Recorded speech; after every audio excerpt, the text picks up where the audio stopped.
When the Artemis program takes humans back to the moon, we want to do everything we can to ensure that they land there safely and get to return home.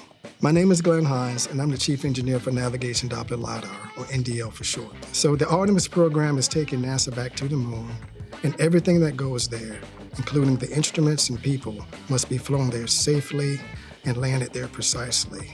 So the landing phase of that task is one of the most critical aspects of it. NDL is a LiDAR instrument that is used to enable that capability. It uses light in the same way that sonar uses sound. For NDL, we have 3 telescopes where light would come out of the telescope, hit the moon's surface, and some of that light would be reflected back. These telescopes are mounted on the outside of a vehicle so you get a clear view of the ground as it's coming in for a landing.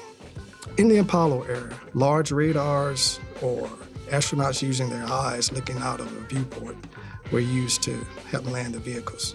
NDL is going to have to take the burden off of the crew with a much smaller, lower power, and more accurate instrument. Commercial lunar payload services. NASA and American companies working together.